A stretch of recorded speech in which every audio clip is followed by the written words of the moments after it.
On the first floor of the California State Archives, the Artifact Storage Room holds all sorts of various sized treasures from throughout California history. These artifacts, or three-dimensional objects, make up just a small percentage of the archive's collections, but they are often the most unique items.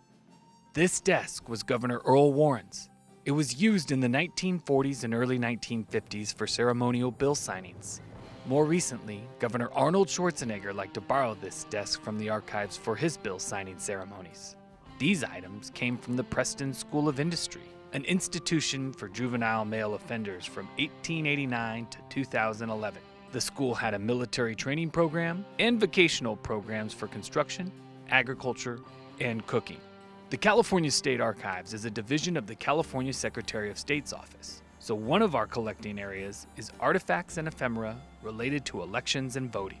This voting machine is from Sutter County, circa 1960. This mid-century voting machine was last used in the 1988 presidential election. Gifts to the state's elected officials are often housed at the state archives.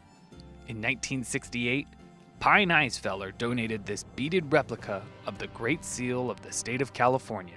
She used over 87,000 beads, and for many years it hung in the office of former Secretary of State March Fong Yu.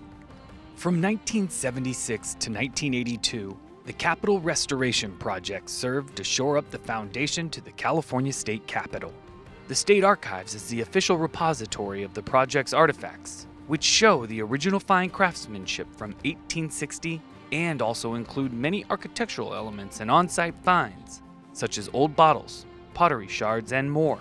To find more about what we store or to view a collection at the California State Archives, visit our website at www.sos.ca.gov/archives.